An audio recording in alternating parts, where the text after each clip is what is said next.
paracha de Vayakel commence par nous présenter le Shabbat. C'est intéressant, on en a déjà parlé, mais c'est intéressant de rappeler la différence entre ce qu'on appelle Chesed Shel Mitzvah et Chesed Shel Vitour, ce qu'on appelle un cadeau désintéressé puis un cadeau nécessaire. J'évoquais la différence la semaine dernière, mais rappelez donc qu'un cadeau peut être un cadeau utile ou un cadeau totalement gratuit. Lorsque j'offre des fleurs à mon épouse, c'est totalement gratuit parce que si elle n'a pas de fleurs, elle dormira. Mais la différence, c'est que si j'offre des chaussures, c'est un cadeau, c'est un cadeau qui fait plaisir, mais en même temps, c'est nécessaire parce que d'avoir des chaussures aux pieds lorsqu'on marche dehors, ça aide. Ça aide. C'est l'expression que j'ai appris ici en Suisse. Ça aide.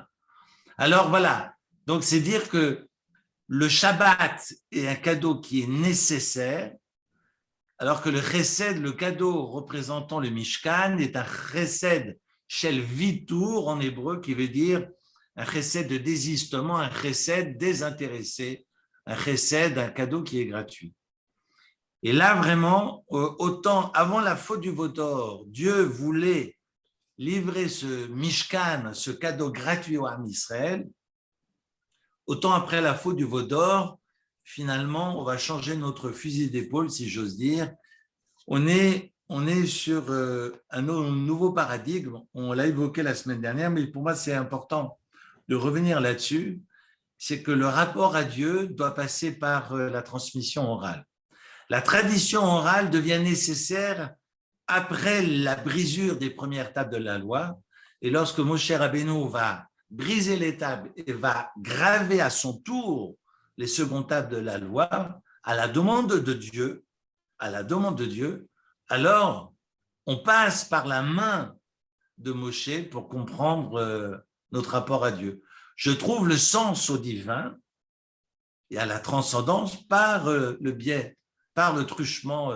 Alors c'est ce doigt qui est grave, mais en même temps, cela exprime toute, non pas la médiation, parce que Moshe n'est pas un écran entre moi et Dieu. J'ai ce rapport toujours d'immédiateté avec le divin, ce qui est propre à la tradition juive, ce qui est propre à la religion juive, où je n'ai pas de média, vu que je suis dans une relation immédiate avec Dieu. Mais j'ai besoin du maître pour comprendre ce que Dieu attend de moi. Et là, on est vraiment dans la différence entre les premières et les secondes, raison pour laquelle Dieu va nous imposer le Shabbat pour canaliser ces élans. Parce qu'on raconte d'ailleurs, c'est le traité talmudique dans Yevamot, sauf erreur 79, on dit qu'on reconnaît le juif à travers trois qualités. C'est-à-dire que si on ne voit pas ces qualités, ces trois qualités chez la personne, on peut douter de sa judaïté. Vous vous rendez compte? Ça veut dire que, non pas est-ce qu'il a fait Shabbat ou il n'a pas fait Shabbat, non, ce n'est pas de ça qu'il s'agit. Est-ce qu'il est Rahman? Est-ce qu'il est Baïshan? Et est-ce qu'il est Gomel Chesed? Et là, pour moi, c'est une bombe. Est-ce qu'il est Baïshan, c'est-à-dire est-ce qu'il est humble? Est-ce qu'il est Gomel Chesed, c'est-à-dire qu'il fait le bien autour de lui sans attente de retour? Et est-ce qu'il est Rahman? Est-ce qu'il a Rachamim pour les autres? S'il n'a pas ces qualités, nous dit la Gemara, on peut douter de sa filiation. Je trouve ça incroyable. Raison pour laquelle, et là j'arrive au deuxième sujet, donc le premier sujet, c'est la question de l'ordre d'apparition.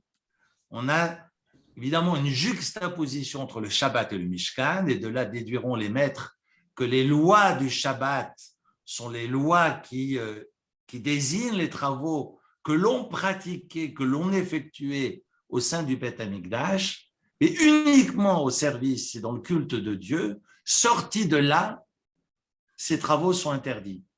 Donc, lesquels sont-ils? Ce sont ces mêmes travaux qui me permettent de manger, qui me permettent de poser des tentures dans mon Mishkan, autrement dit, il s'agit de coudre, faire du fil, etc. Et donc, vous avez ces 39 travaux interdits qui découlent de tout le culte que l'on pratiquait dans le service, dans la avoda, au sein du Mishkan. Et c'est la paracha que nous avons donc traitée, que nous avons lue ce samedi matin. Maintenant, pourquoi je vous parle de générosité? Parce que j'ai écouté Rav Shimouni, je crois que c'était hier, parce qu'on peut se poser la question, si vous ouvrez le texte autour du veau d'or, très rapidement, je vous répète les versets, on est dans la paracha de Ki Tisa, nous avons lu ce passage il y a très exactement 10 jours, lorsque les Béné Israël se rendent compte que Moshe Rabbeinu, entre guillemets, ne reviendra pas, ils décident donc d'ériger un veau d'or vivant, d'ailleurs pas qu'un seul, il y en avait 12, il y avait un veau par tribu. Je ne vais pas rentrer maintenant dans ces midrashim. Mais regardez, le texte nous dit à la page, au chapitre 32, versets 1, 2, 3, etc., que Moshe donc a tardé à descendre de la montagne. On est au début du chapitre 32 de l'Exode, que le peuple va se rassembler autour de Aaron après avoir lapidé son neveu Hur, le fils de Myriam, qui va mourir sous les cailloux jetés par l'âme Israël, et puis il demande à voir. Oula. Le peuple va demander d'avoir un Dieu qui marche devant eux. Rappelez-vous, il y a 15 jours, j'ai évoqué la différence entre marcher devant eux ou d'avoir Dieu en nous, parmi nous. La différence, on aimerait bien voir un Dieu, mais qu'il aille devant. Nous, on est bien derrière. Hein. Ça me rappelle ces généraux qui envoient les soldats devant pour se faire tuer comme à la boucherie, et eux sont derrière les tables et leurs boutons nucléaires. Évidemment, toute ressemblance avec personne existante, purement… mais simplement, voilà que le peuple demande à ce que le Dieu aille l'ifne, Aselanu Elokim Asher Yelchu, Lefanenu, qu'il soit devant nous. Autrement dit, qu'il soit loin de nous et que nous puissions rester derrière et nous amuser. Mais c'est pas cela que je voulais m'arrêter surtout au début du verset 3, où c'est marqué, voilà que les hommes, les femmes n'ont pas participé à la faute du veau d'or, elles n'ont pas accepté de livrer leur or, et donc les hommes vont s'arracher les boucles, d'ailleurs vont même arracher leurs oreilles avec, nous dit le Midrash, c'est-à-dire comme ils étaient pressés de livrer cet or à Aaron, et c'est marqué tout le peuple, Kol Ha'am. Tout le peuple se sont dépouillés des boucles d'or qui étaient à leur oreille, Asher Boznehem, Vayavu et Aaron vont les apporter à Aaron. Ce n'est pas marqué une partie de peuple, c'est marqué tout le peuple. D'ailleurs, je vais vous lire pour la cause, et on y reviendra dans un moment dessus, ce que nous enseigne le Tosfot. Je suis dans le traité talmudique de Megillah, la page 22, où c'est marqué Vadaï mutar be'asiat melacha, on parle de Rosh Chodesh et j'y reviens tout à l'heure. Il nous dit Nashim asurot melacha, que les femmes n'ont pas le droit de travailler le jour de Rosh Chodesh, chez l'oparku nizmehem ba'maaseh ha'egel, parce que les femmes n'ont pas participé à la faute du veau d'or, et donc on célèbre les femmes à travers la fête de Rosh Chodesh. J'y reviens dans 5 minutes. Mais c'est marqué en toutes lettres dans le Midrash, et donc ça reprend le texte du Talmud, et réciproquement. Et donc, on a effectivement nos maîtres qui enseignent le fait que les femmes n'ont pas participé au veau d'or et ce sont les hommes, raison pour laquelle les femmes vont pouvoir entrer en Terre Sainte. Voilà que le texte fait mention que tout le peuple se livre. Tout le peuple. Kol ha'am. Alors que lorsque l'on découvre la paracha que nous avons traité ce Shabbat matin, c'est marqué Kol Nediv Libo. Regardez le verset 5 du chapitre 35, c'est donc la paracha d'aujourd'hui. Prenez de vous un prélèvement pour Dieu, Kechum Eiterem Teruma Lachem, mais cette Teruma, ce prélèvement, ce que vous allez offrir à la communauté, ce que vous allez offrir à la synagogue, ce que vous allez donner à Beth Yaakov, ce que vous allez donner à votre CIG et autres communautés, Kol Nediv Libo, donnera celui qui est généreux du cœur. Et on précise, parce que si on fait un appel, ce qu'on est en train de faire d'ailleurs actuellement, ce que la communauté est en train de faire et toutes les communautés juives pour venir en aide à l'Ukraine et à celles et ceux qui sont obligés de fuir leur foyer et se retrouvent sans rien. Et je trouve que la mobilisation non seulement est nécessaire, mais elle est obligatoire et on doit être les premiers à montrer l'exemple. Donc je reprends, Kol Nediv Libo, c'est marqué, celui qui est généreux, l'apportera ce prélèvement pour Dieu qui est fait d'or, d'argent et de cuivre. C'est intéressant qu'on ne parle pas de tout le peuple, mais on parle de Kol Nediv Libo, seulement, autrement dit, ceux qui sont généreux du cœur. Moi, je trouve cette différence incroyable, parce que quelque part, j'ai fait tomber mon téléphone, on s'en fout, quelque part, eh bien, ça montre que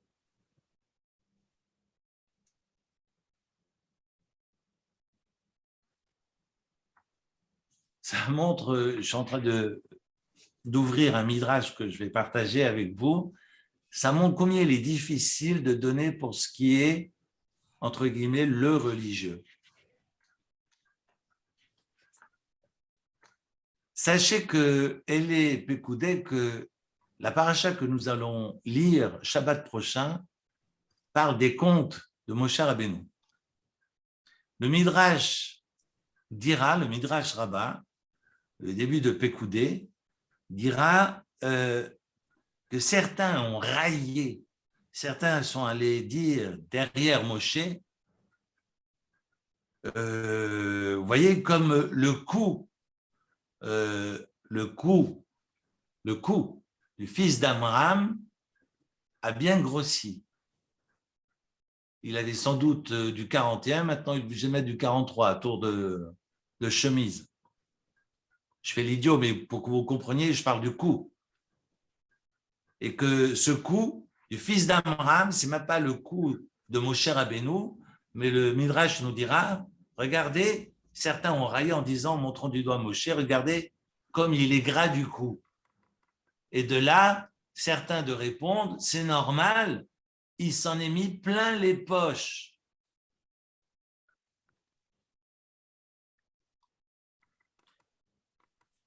Évidemment que dès que il a reçu l'argent dont il était responsable pour construire le Mishkan, quand il eut fini, il s'est dit, quand le Mishkan sera achevé, je vais rendre des comptes, mais au centime près. Et j'y reviens lundi prochain parce que ce passage est incroyable.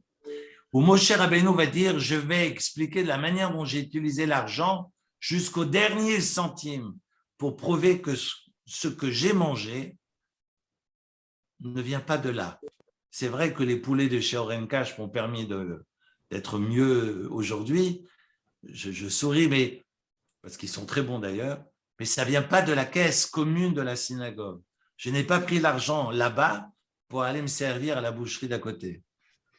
Vous vous rendez compte jusque les gens sont capables de dire, et dites-moi, montrez-moi un midrash qui dira la même chose lorsqu'il s'est agi de donner pour le veau d'or. C'est marqué que tout le peuple a donné. Et est-ce que le peuple est venu demander des comptes? Je t'ai donné de l'or. Je vous ai donné de l'or. Je voulais juste savoir si cet or est allé dans les socles, est allé dans les veaux. Il y avait plusieurs veaux. Est-ce que tu l'as fait fondre pour en faire les cornes? Où est passé mon or? Personne n'est venu demander. Quand il s'agit de s'amuser,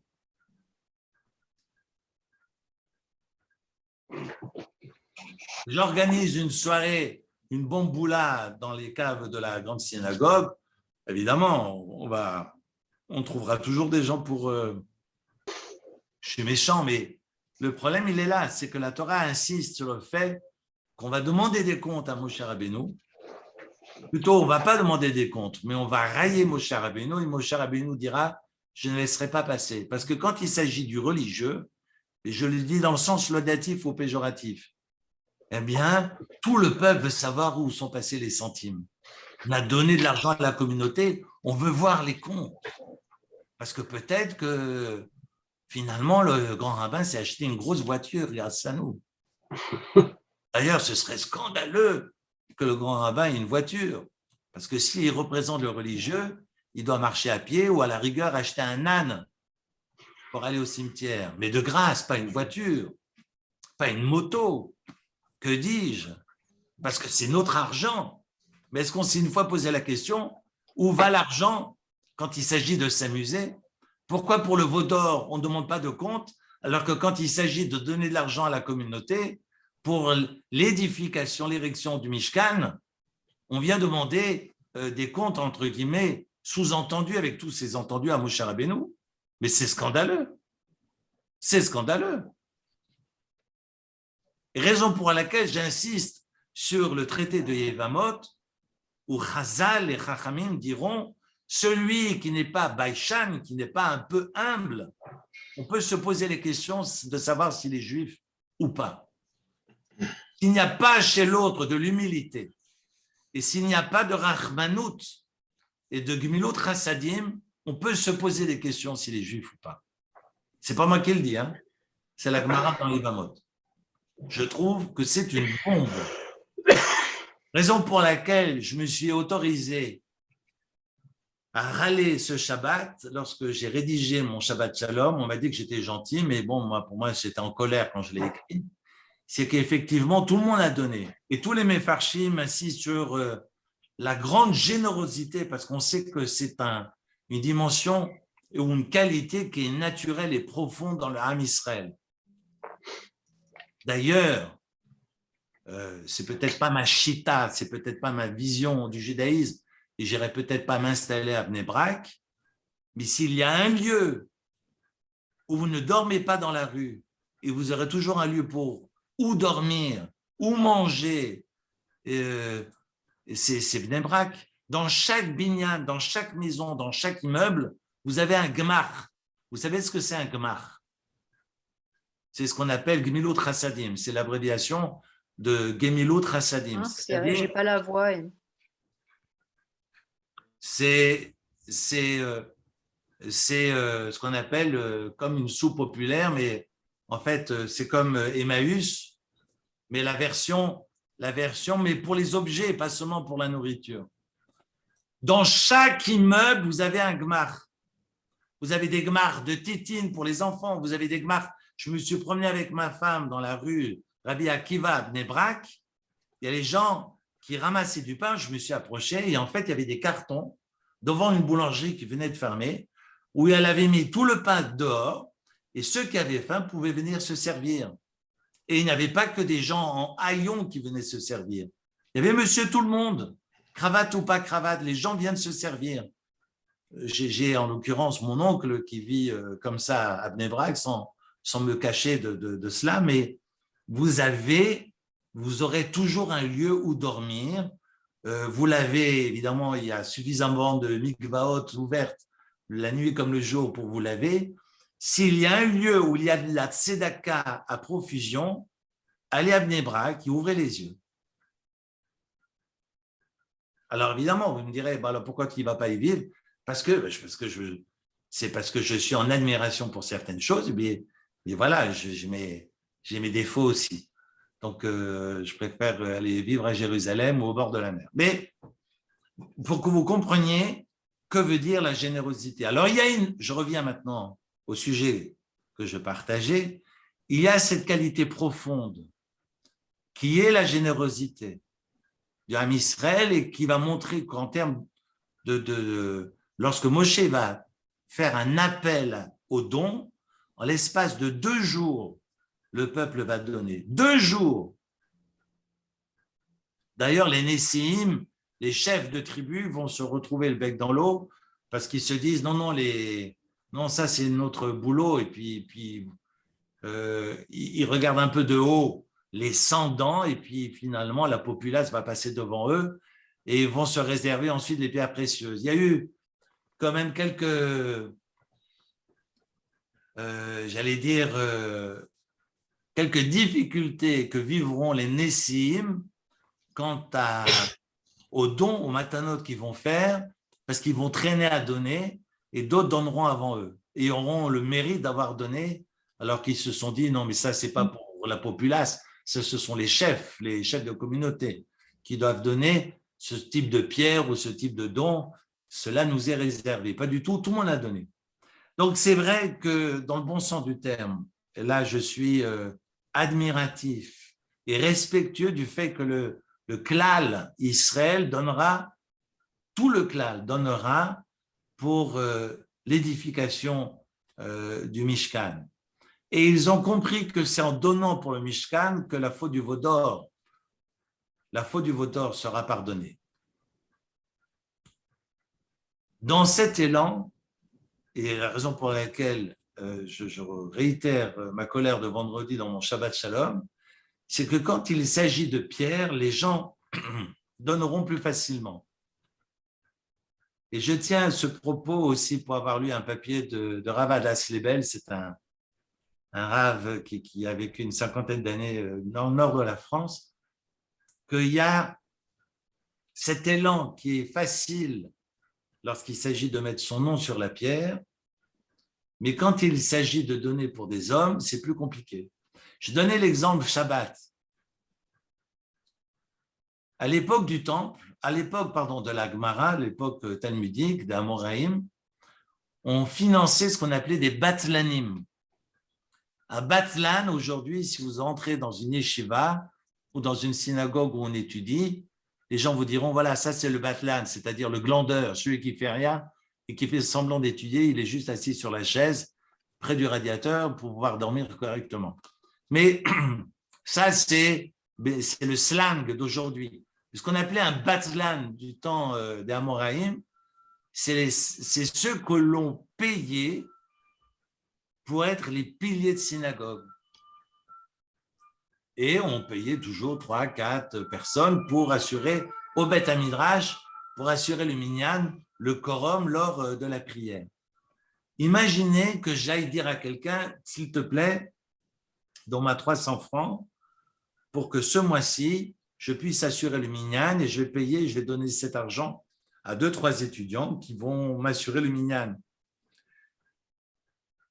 Alors, si je donne, par exemple, à la synagogue, j'offre un mur avec la pierre de Jérusalem, comme on a à Beth Yaakov, je peux mettre mon nom au-dessus de cette jolie pierre de Jérusalem. Cette pierre a été offerte par Eric Ackerman. Et tous ceux qui vont passer devant la pierre diront « Waouh, comme il est généreux, Eric, d'avoir offert de la pierre de Jérusalem. » Enfin, moi, je dirais plutôt comme il est triste de devoir prendre cette pierre de Jérusalem et l'amener au fin fond de la Suisse. Mais bon, mais ça, c'est ma vision. Je pense que la pierre de Jérusalem, elle est bien à Jérusalem. Et si Jérusalem nous manque, il faut aller à Jérusalem. La pierre, elle est très bien là-bas.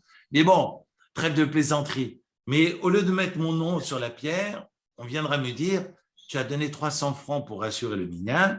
Alors, tu sais ce qu'on va faire? On va mettre un écriteau sur le front de la personne, qui est le batlan en question. Comme ça, il va venir à la synagogue et tout le monde saura que s'il est là, c'est grâce à Eric Ackerman. Waouh! Évidemment, personne ne le fera. Et le prophète Yecheskel, Isaïe, quand on parle de cœur de chair et non pas de cœur de pierre, c'est de ça qu'il s'agit. Est-ce qu'on est capable d'investir dans les hommes, non pas plutôt que la pierre, c'est important d'investir dans la pierre, mais vu que la traçabilité n'est pas la même, et on sait que si, par exemple, je paye le rabbin parce qu'il me dit, si vous m'embauchez, ben, votre synagogue sera pleine matin, midi et soir. Mais ça c'est pas palpable.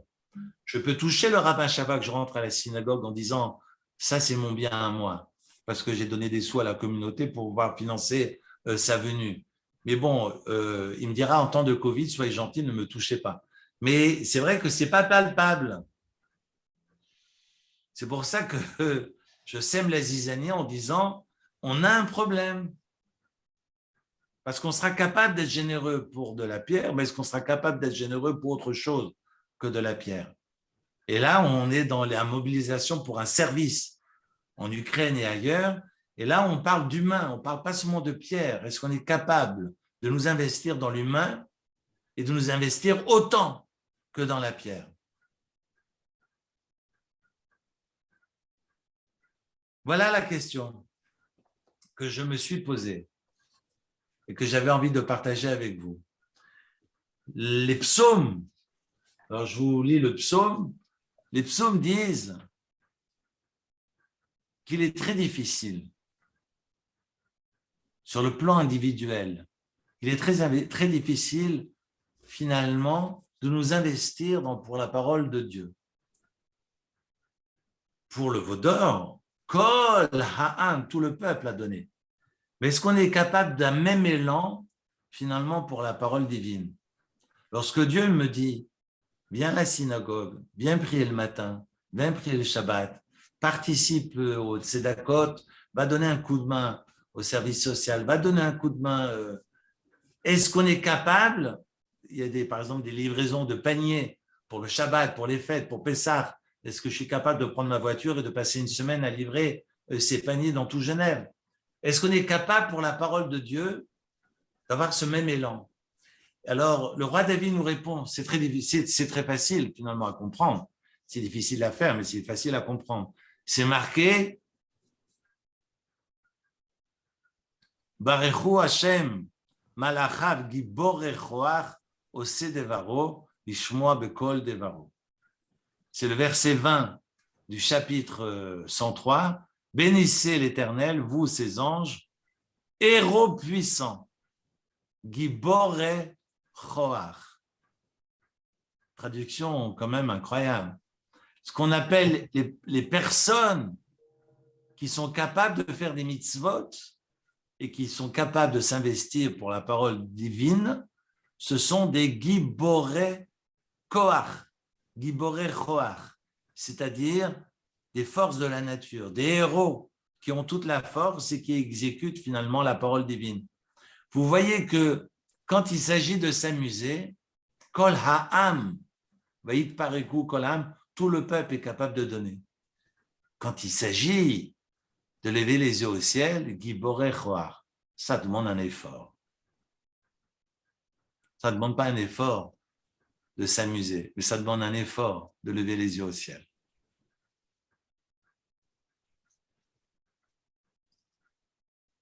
C'est pas moi, c'est le roi David. Hein. Voilà ce que je voulais dans un premier temps partager avec vous. Je trouve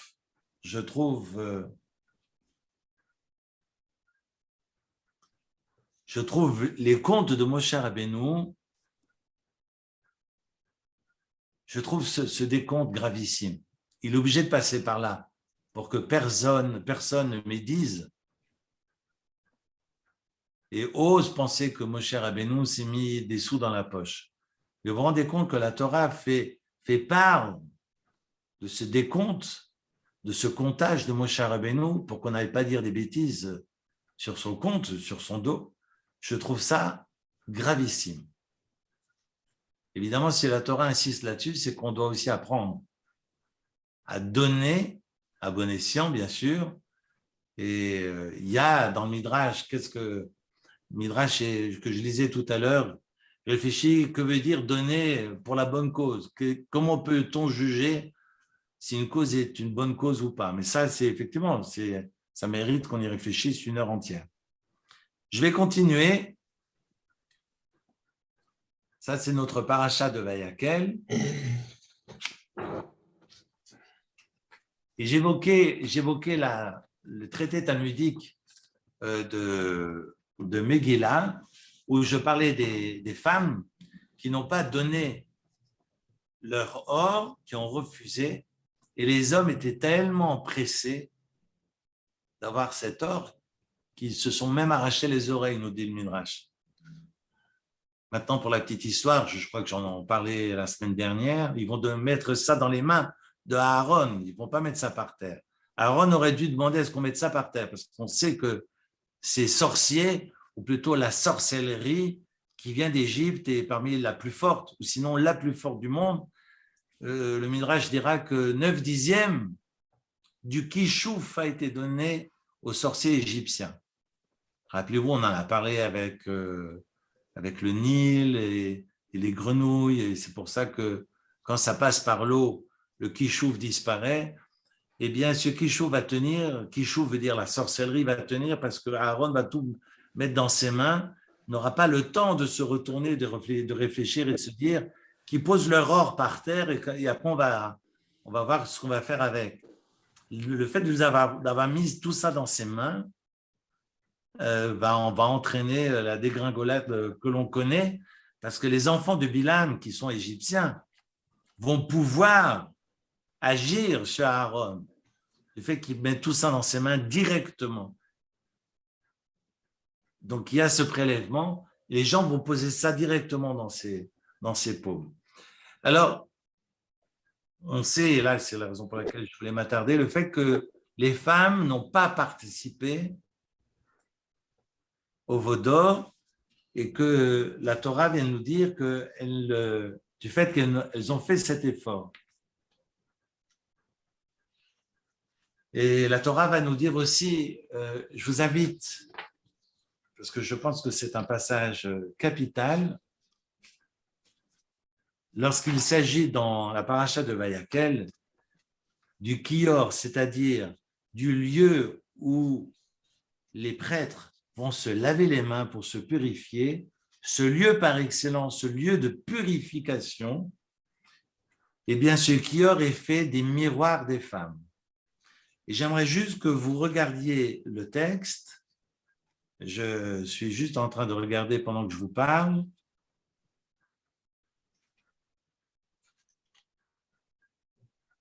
J'ai pris un texte où j'ai un peu de mal à lire. Regardez le chapitre 38, verset 8. Moshe va faire le kior, Vaya, c'est à kior. Donc, c'est la cuve. À partir, évidemment, c'est une cuve en cuivre. Mais Ved Kano est donc le socle, son support. Également, Bene Choshet en cuivre. Les marot atsoveot, à partir des miroirs de ceux qui se rassemblaient, parce que tsevaot, c'est tsevat, la tsava, ce sont les armées, comme si nous avions des armées de personnes. Et en fait, Rashi nous dit, oui, ce sont les femmes qui se sont mises ensemble pour s'empresser de donner et de faire preuve de générosité auprès de Moshe Rabbeinu. Asher Tsavehu Petach Oel Moed, qui se sont rassemblés autour de Moshe Rabbeinu à l'entrée de la tente d'assignation. Et que nous dit Rashi, passage incroyable, Rashi nous dira que, alors, je vais vous lire le Rashi, ça vaut la peine. Écoutez, très rapidement. Benot Israël ayu beyadam marot, parce qu'on sait que les filles d'Israël, en Égypte, possédaient des miroirs, mais pas les miroirs d'aujourd'hui avec du teint, mais c'était du cuivre poli. Et donc, ayu beyadam marot, shirot baen kshet mitkashtot, et lorsqu'elle se maquillait, lorsqu'elle se parait, se regardait dedans. Va fotan, et ces mêmes miroirs, lo igvu melavil idvat amishkan, elles ne se sont pas retenues, c'est-à-dire qu'elles les ont apportées au Mishkan, en offrande au Mishkan. Vahia Moès Moshe Bahen, et Moshe évidemment a eu mius, les a méprisés, les a rejetés. Pourquoi? Mipnei shasuyim le yetzerara, parce que ces miroirs étaient faits pour la séduction, pour ce qu'on appelle yetzerara. Que veut dire yetzerara? Oui, si vous traduisez yetzerara, le mauvais penchant, je suis très embêté. Parce que ça n'a absolument rien de péjoratif. Je me souviens d'un texte du Maharsha dans le traité talmudique de Choulin. qui traduit Yetzerara, tenez-vous bien, c'est une bombe, par Bechira, qui veut dire le libre arbitre. Je referme la parenthèse.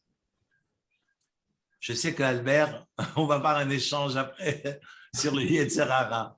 Je le sais, mais on se reparle après. Alors, Moshe Rabbeinu, nous dit Rashi, Hayamo es mipnei shasuyim le'etzerara. Et ne voulait pas les recevoir, ces miroirs, parce qu'ils étaient voués à ces choses bassement matérielles. Amarlo Akadosh Baruch Hu, et le Saint béni soit-il, lui a dit, Kabel, prends-les. Ki elu chavivim ala minakol, parce que ces miroirs me sont plus chers que tous les autres objets précieux qui ont été apportés dans le temple. C'est une bombe. Écoutez bien. Dieu dit, Kabel, tu vas les recevoir parce que ces miroirs sont chavivim pour moi, me sont chers. Je continue Rashi. Le Rashi est magnifique, il est long, mais il est magnifique. Shalidehem et midou anashim tzvaot rabot bemitzraim. Pourquoi c'est marqué dans le verset Tsevaot, ce sont des armées, parce que grâce à ces miroirs, elles ont pu féconder des armées en Égypte. Évidemment, c'est une image. Elles ont pu avoir de nombreux enfants. Pourquoi? Lorsque leur mari était fatigué à cause du travail de l'esclavage, elles allaient, leur apporter à manger et à boire, les faisaient manger, prenez donc les miroirs pour se regarder et donc les séduisaient en regardant dans le miroir avec leur mari, comme c'est marqué, je suis belle et plus belle que toi. On connaît ce passage dans Shir Hashirim, et c'est ainsi qu'elle devenait enceinte, et c'est comme ça que ces armées ont pu naître en Égypte. Ah, donc c'est lié à la sexualité, donc ça ne peut pas rentrer dans les lieux saints du Mishkan. Bien au contraire. Dans la tradition juive, il n'y a pas de hiatus entre le profane et le sacré. Il ne peut pas y avoir de séparation parce que tout est sacré. Tout est voué à être sacré. Évidemment, ça dépend de l'état d'esprit dans lequel je suis. La sexualité n'est pas moins sacrée que le reste. Comme nous enseignent nos maîtres, que finalement, le cantique des cantiques est le plus sacré des livres. Ah oui, mais ça parle d'amour. Justement, le problème, c'est toi. Le problème, c'est ce qu'il y a dans ta tête qui fait que ce Shir Hashirim a peut-être une connotation qui n'est pas belle. Mais finalement, le texte lui-même est sacré. Raison pour laquelle la Kadosh Baruch Hu, le bon Dieu dira à Moshe Rabbeinu, t'as rien compris. On est dans du sacré parce que ça participe de cette tension. Et ça a sa place. Non seulement ça a sa place dans le sanctuaire, c'est grâce à cela que les Kohanim vont se purifier et pouvoir donc rendre leur culte à Dieu. Vous vous rendez compte ce que ça veut dire?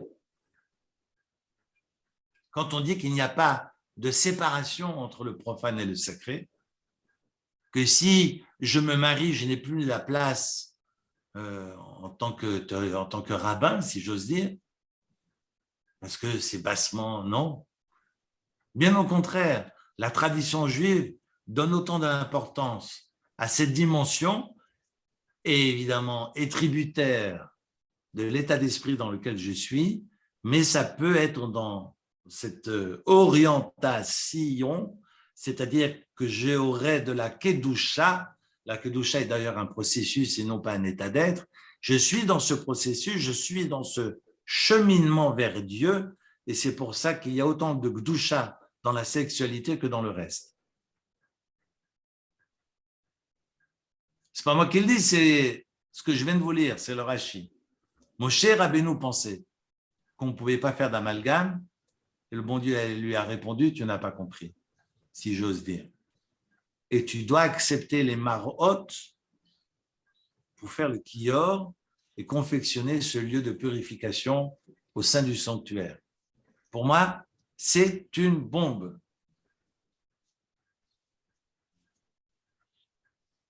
Je continue.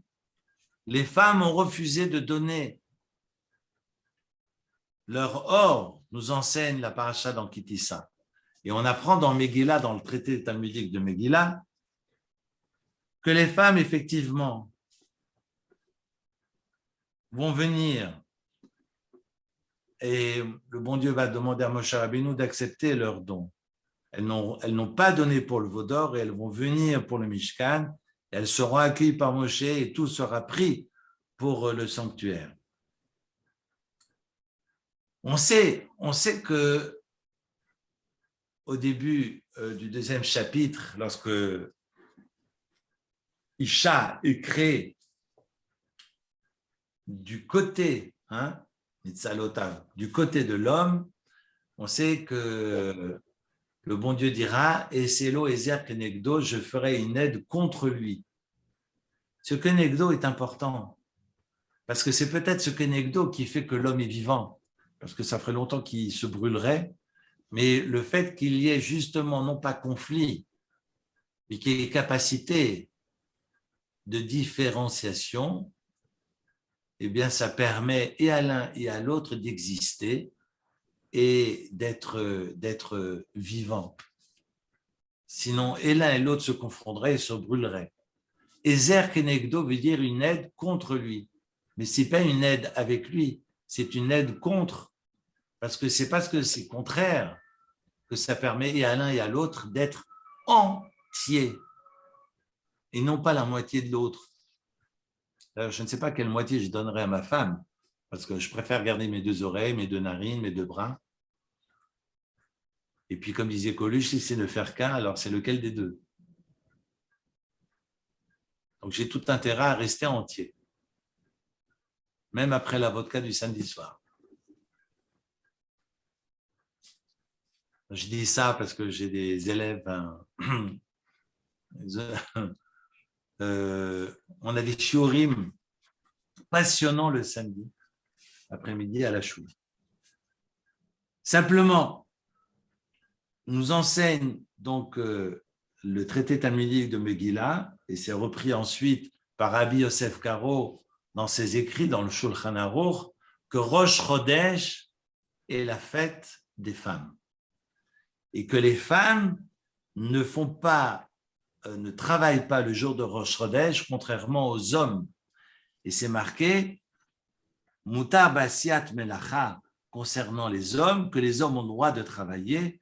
Je suis en train de lire un Tosfot dans la deuxième page du Daf 22, Kafbet dans Megillah, qui nous dit des Vadaï Mutar Basiat Melacha la Nashim, que les hommes évidemment peuvent et doivent travailler. D'ailleurs, quand un homme ne travaille pas et qu'il est oisif et livré à lui-même, c'est une catastrophe, donc il vaut mieux l'envoyer travailler. Avan Nashim Asurot Bemlacha, par contre, les femmes ne travailleront pas parce que chez Loïc Parkoun Ezmehem, parce que les femmes n'ont pas donné leur or. Expliquez-moi le rapport entre Rosh Chodesh et les femmes. Alors, j'ai trouvé une réponse dans l'Imre Cohen, mais ça m'a travaillé tout le Shabbat. Je me dis, mais quel rapport entre Rosh Chodesh? Quand on dit c'est Rosh Chodesh qu'on donne aux femmes, on aurait pu donner autre chose. On aurait pu donner Sukkot. Bon, on sait que Sukkot font partie des mitzvot, Shazman Grama. Évidemment, c'est Yom Tov pour tout le monde, mais ils ne sont pas obligés de manger dans la soukha. On aurait pu changer, faire quelque chose. On peut trouver autre chose.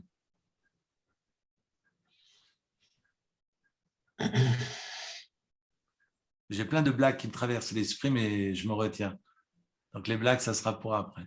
Non, mais c'est vrai qu'on aurait pu... Pourquoi Rosh Chodesh? Pourquoi Rosh Chodesh?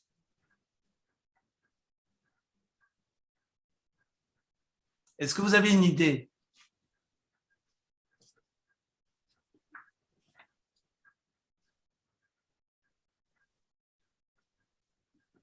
Moi, j'ai une petite idée.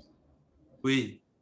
Est-ce que ce ne serait pas par hasard parce que comme les femmes sont liées à la lune, Et que du coup, pour consoler, enfin, parce qu'il y a une histoire de consolation au niveau de la lune, du coup, les femmes ont été récompensées avec Rosh Chodesh.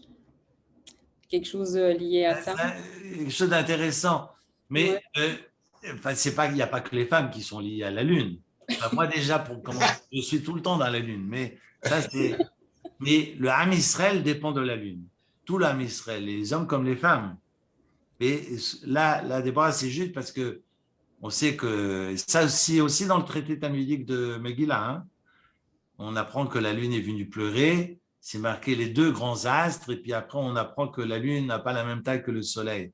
Donc, elles étaient les deux grandes ou elles n'étaient pas les deux grandes de même taille. Au préalable, elles avaient la même taille, sauf que la Lune est venue se plaindre au bon Dieu pour juste expliquer ce que vient de dire Déborah.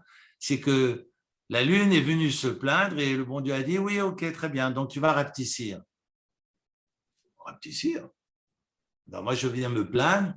Je viens juste dire qu'on ne peut pas avoir une direction bicéphale. Hein. Il faut 1 mètre en Europe. Il faut pas. Alors, on va annuler les montagnes russes dans les parcs de loisirs en France. Hein. J'ai entendu ça aujourd'hui. Mais bon, trêve de plaisanterie. Mais on ne peut pas avoir une direction bicéphale. On ne peut pas avoir et le soleil et la lune.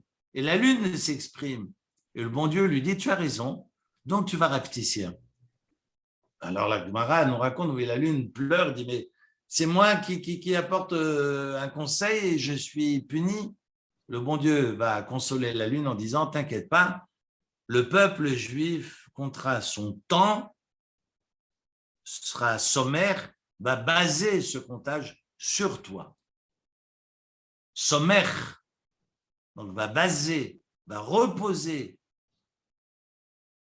le calcul du temps sur toi, sur la lune.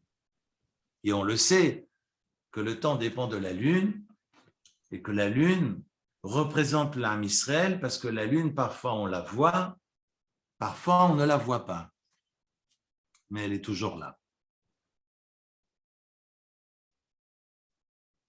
La lune, parfois on la voit, parfois on ne la voit pas, mais la lune est toujours là. C'est ça le Ham Israël. Un soleil, une civilisation, des empires comme on les connaît actuellement en train de se faire la guéguerre. De toute façon, ne vous inquiétez pas, parce que s'ils appuient sur le bouton, je ne serai plus là et vous non plus, donc il n'y a pas à s'angoisser. Mais je pense que tout est dans les mains du bon Dieu. Donc, je ne me fais aucun souci. Mais simplement vous expliquer que le Midrash nous parle des soleils qui arrivent à leur zénith, à leur sommet, et quand ces soleils disparaissent complètement. C'est pour ça que Jacob a peur de monter sur l'échelle. Il se dit, mais s'ils redescendent et qu'ils disparaissent, alors moi, si tu m'invites à monter sur l'échelle, je vais grimper, puis je vais aussi redescendre et disparaître. Je ne veux pas. Le bon Dieu lui dit, non, tu me fais confiance, viens. C'est le fameux rêve de Jacob, le fameux rêve de l'échelle. C'est le soleil. En chadash tachat hashemesh, nous dit le roi Salomon dans l'Ecclésiaste. Il n'y a rien de nouveau sous le soleil. Le chidouche, le renouvellement, me chadesh bechol yom tamid, Dieu qui nous renouvelle sa nature, sa création tous les jours, eh bien c'est propre à la lune et non pas propre au soleil, parce que le soleil, en chadash, nous dit le roi Salomon, il n'y a rien de nouveau sous le soleil. Ce n'est pas latin, c'est le roi Salomon qui l'écrit dans Kohelet. En chadash tachat hashemesh. Le shemesh disparaît, il disparaît totalement, il ne reviendra plus. Raison pour laquelle on dépend de la lune. Donc, je rebondis simplement, rappeler que la lune nous permet de fixer le temps, mais c'est valable tant pour les hommes que pour les femmes. Alors pourquoi on interdit les femmes de travailler à Rosh Chodesh? Je reviens à ma question initiale. Ce n'est pas de la vodka, c'est de l'eau. Il m'arrive de boire de l'eau.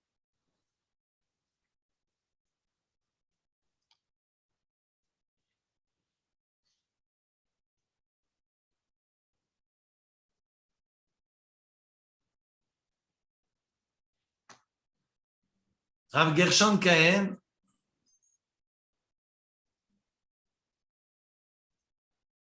explique que lorsque Rosh Chodesh arrive, vous savez comment est la lune d'ailleurs quand c'est Rosh Chodesh? Quand la clarté de la lune disparaît totalement, le début du mois, c'est un C à l'envers.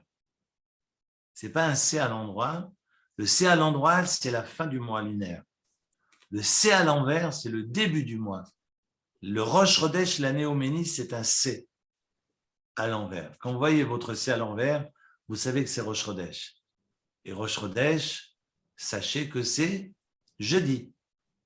Jeudi soir, on sera le 30. Jeudi, pardon, on sera le 30 du mois de Hadar Aleph. Et vendredi, on sera le 1er du mois de Hadar Bet. D'accord? Et on est sur un ciel à l'envers. Si le ciel est dégagé, même 2 jours, non pas 2 jours, c'est plus difficile. Mais Shabbat, vendredi soir, pardon, Shabbat sera rentré, vous pourrez le voir. Mais ce ciel à l'envers va apparaître après une absence totale de clarté. Et après cette absence totale de clarté, on a une obscurité évidemment qui est complète, apparaît à nouveau la lumière. C'est ça l'espoir que les femmes nous ont donné. Et on le voit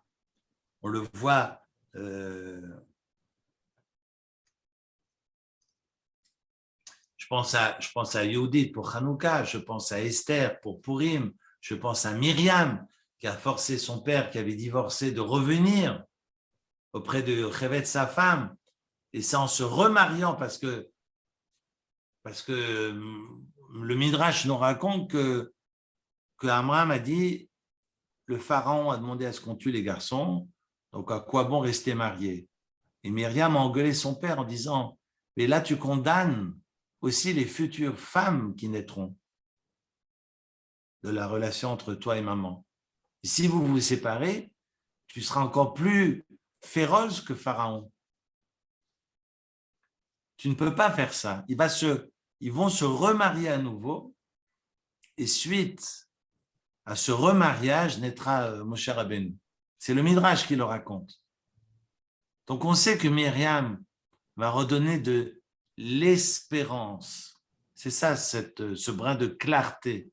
Cette espérance, j'aime pas le mot espoir, mais cette espérance est donnée par les femmes. Le Rosh Chodesh nous apprend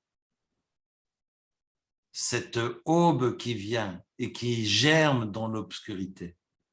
Dans la nuit la plus noire est une aube qui vient, comme dit Edmond Flegg, et je sais que c'est une expression qu'Edmond Flegg plaît beaucoup à Maurice, c'est pour ça que j'en parle, mais, s'il m'entend, mais voilà que les femmes nous apprennent justement que dans l'obscurité totale, germe toujours la lumière. Et les hommes baissent les bras plus vite que les femmes. C'est pas moi qui le dis, c'est le texte. Donc, on va attribuer Rosh Chodesh aux femmes. Et on va leur interdire de travailler. Vous allez me dire, il y a beaucoup de jours où on ne peut pas travailler. C'est vrai, c'est vrai. J'avais un élève hier soir, dimanche soir à la choule, qui me disait je suis fatigué, je suis fatigué. Bon, c'était dimanche soir. Je dis mais t'es fatigué de quoi? Mais parce qu'aujourd'hui, on s'est levé tard, on sait ceci, on sait cela. Je dis ouais, mais c'est dimanche. Donc normalement, tu devras avoir plus d'énergie en début de semaine. Mais c'est intéressant, il me dit oui, mais à l'école. Je dis mais là, mais l'école, mais tu n'avais pas l'école.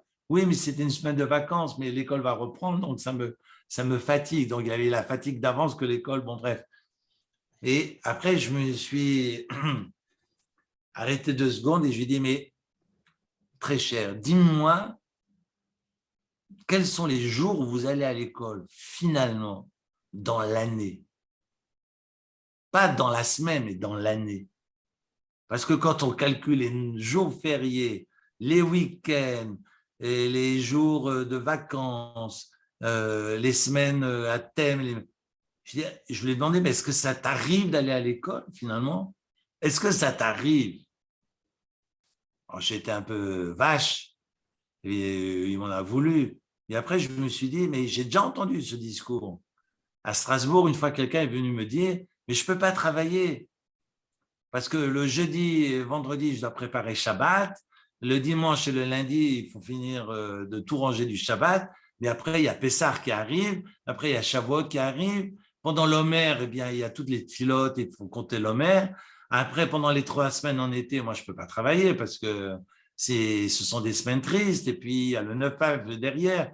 Et puis, t'imagines, après, il y a le mois de Elul. Tout le mois d'août, c'est le mois de Elul. Il faut se lever pour les slichot. Je ne suis pas dehors avant 10 heures du matin.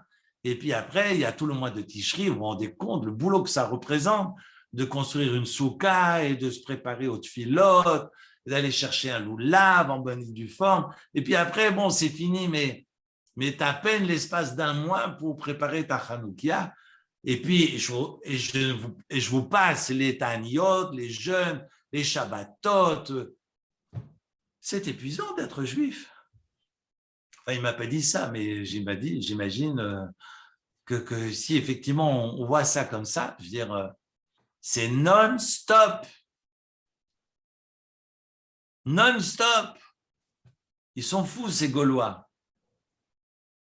Alors, ce dernier village gaulois, non, je suis en train de digresser, mais simplement vous dire qu'on aura toutes les excuses, paroles et paroles et paroles, mais on aura toutes les excuses, finalement, pour ne pas aller bosser. Et j'ai ce jeune hier qui me disait qu'il était fatigué de son dimanche. Où va-t-on? Et ce matin, au travail, je reçois des téléphones. Le premier avait une gastro, le deuxième avait mal mangé le week-end, l'autre était fatigué parce qu'il n'avait pas dormi dans la nuit de samedi à dimanche. Je ne sais pas comment nous étions, nous, quand on était gamins, mais je me dis, où l'on va? Voilà. Il faudra que Patrick nous emmène dans les marchés le matin à 5 heures, n'est-ce pas? Pour nous secouer un tout petit peu. Mais j'ai plein de stagiaires à t'envoyer, Patrick. Ça leur fera du bien. Voilà, simplement vous dire que ça me fait réfléchir.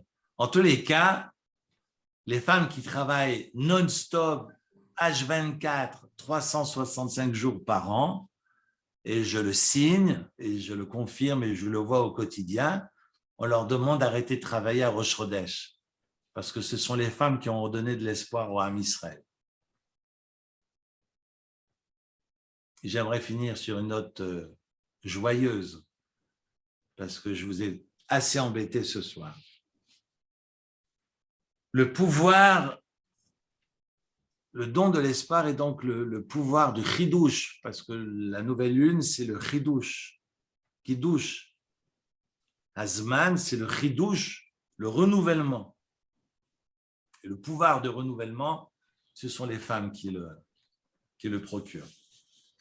Merci de votre fidélité, de votre attention, de foi chez les mains à Maurice. Et puis, on se retrouve comme nous l'avions voté. Donc, j'aime bien l'idée de démocratie participative. Donc, on a décidé la semaine dernière qu'on maintenait 20 heures, donc on reste sur 20 heures. Comme ça vous laisse le temps de vaquer joyeusement encore ce soir. Toda Rabba de votre attention. Merci beaucoup et puis on se retrouve très très vite. La semaine prochaine, c'est un gros pavé dans la mare, cette question des comptes de mon cher Rabbeinu, parce qu'il n'est pas fatigué, mais il a fait les comptes, il a refait les comptes, et puis les résultats posent problème par rapport à certains anneaux et certaines épingles des tentures. J'en parlerai la semaine prochaine. Regardez le Midrash si vous en avez la possibilité, mais le comptage va empêcher mon cher Rabbeinu de dormir. J'espère que vous pourrez dormir la semaine, mais je partagerai ce passage avec vous avec plaisir et joie la semaine prochaine, lundi soir prochain à 20h. Et Erev Tov. Merci beaucoup.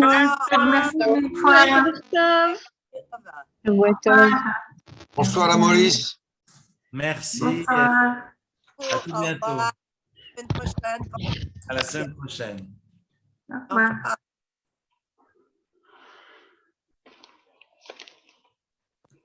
Merci.